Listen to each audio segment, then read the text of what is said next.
Pride-and-Prejudice by Jane Austen, Chapter 31. Colonel Fitzwilliam's manners were very much admired at the parsonage, and the ladies all felt that he must add considerably to the pleasures of their engagements at Rosings.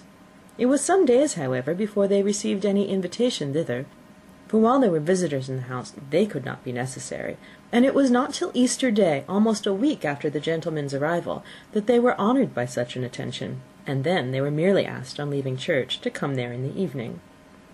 For the last week they had seen very little of Lady Catherine or her daughter. Colonel Fitzwilliam had called at the parsonage more than once during the time, but Mr. Darcy they had only seen at church. The invitation was accepted, of course, and at a proper hour they joined the party in Lady Catherine's drawing-room. Her ladyship received them civilly, but it was plain that their company was by no means so acceptable as when she could get nobody else, and she was, in fact, almost engrossed by her nephews, speaking to them, especially to Darcy, much more than to any other person in the room.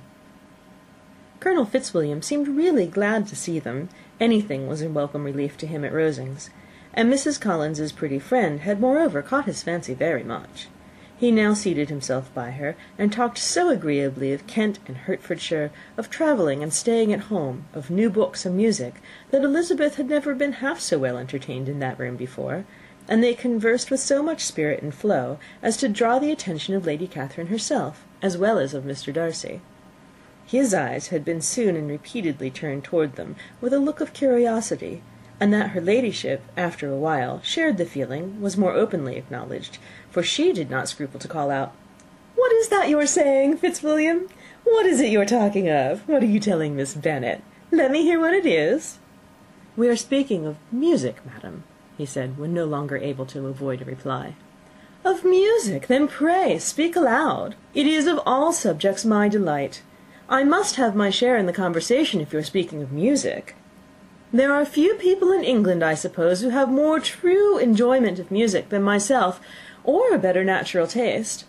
If I had ever learnt, I should have been a great proficient.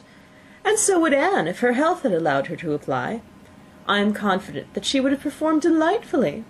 How does Georgiana get on, Darcy?" Mr. Darcy spoke with affectionate praise of his sister's proficiency.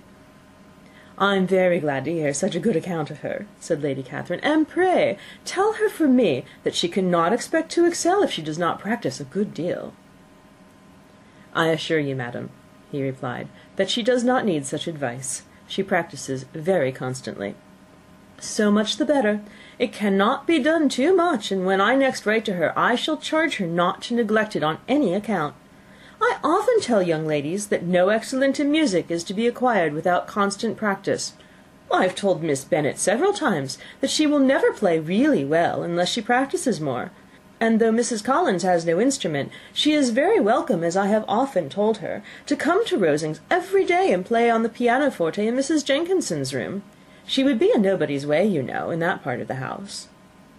Mr. Darcy looked a little ashamed of his aunt's ill-breeding, and made no answer. When coffee was over, Colonel Fitzwilliam reminded Elizabeth of having promised to play to him, and she sat down directly to the instrument. He drew a chair near her.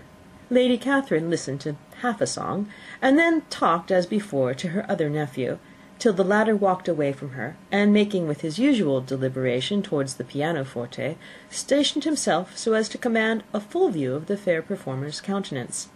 Elizabeth saw what he was doing, and at the first convenient pause turned to him with an arch smile, and said, "Do you mean to frighten me, Mr. Darcy, by coming all in this state to hear me? I will not be alarmed, though your sister does play so well. There is a stubbornness about me that never can bear to be frightened at the will of others. My courage always rises at every attempt to intimidate me." "I shall not say you are mistaken," he replied, "because you could not really believe me to entertain any design of alarming you, and I have had the pleasure of your acquaintance long enough to know that you find great enjoyment in occasionally professing opinions which are, in fact, not your own." Elizabeth laughed heartily at this picture of herself, and said to Colonel Fitzwilliam, "Your cousin will give you a very pretty notion of me, and teach you not to believe a word I say. I am particularly unlucky in meeting with a person so able to expose my real character, in a part of the world where I had hoped to pass myself off with some degree of credit. Indeed, Mr. Darcy, it is very ungenerous in you to mention all that you knew to my disadvantage in Hertfordshire. and give me leave to say, very impolitic too, for it's provoking me to retaliate, and such things may come out as will shock your relations to hear." "I'm not afraid of you," he said, smilingly. "Pray let me hear what you have to accuse him of," cried Colonel Fitzwilliam. "I should like to know how he behaves among strangers." "Oh, you shall hear then. But prepare yourself for something very dreadful. The first time of my ever seeing him in Hertfordshire, you must know, was at a ball, and at this ball, what do you think he did? He danced only 4 dances, though gentlemen were scarce, and to my certain knowledge more than one young lady was sitting down in want of a partner. Mr. Darcy, you cannot deny the fact." "I had not at that time the honour of knowing any lady in the assembly beyond my own party."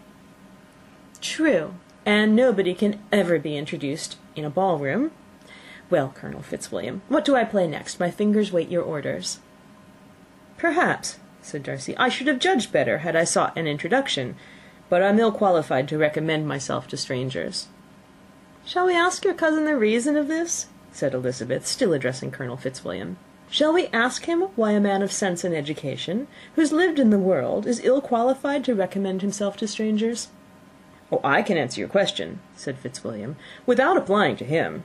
It's because he will not give himself the trouble." "I certainly have not the talent which some people possess," said Darcy, "of conversing easily with those I have never seen before. I cannot catch their tone of conversation, or appear interested in their concerns, as I often see done." "My fingers," said Elizabeth, "do not move over this instrument in the masterly manner which I see so many women's do. They have not the same force or rapidity, and do not produce the same expression. But then I have always supposed it to be my own fault, because I will not take the trouble of practising. It is not that I do not believe my fingers as capable as any other woman's of superior execution." Darcy smiled, and said, "You are perfectly right. You have employed your time much better. No one admitted to the privilege of hearing you can think anything wanting. We neither of us perform to strangers." Here they were interrupted by Lady Catherine, who called out to know what they were talking of. Elizabeth immediately began playing again.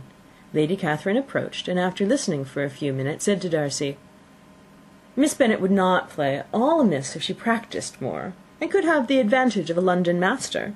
She has a very good notion of fingering, though her taste is not equal to Anne's. Anne would have been a delightful performer had her health allowed her to learn."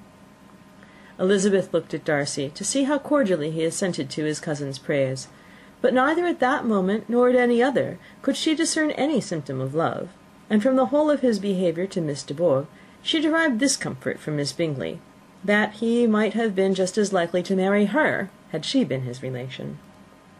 Lady Catherine continued her remarks on Elizabeth's performance, mixing them with many instructions on execution and taste. Elizabeth received them all with the forbearance of civility, and, at the request of the gentleman, remained at the instrument till her ladyship's carriage was ready to take them all home. Chapter 31.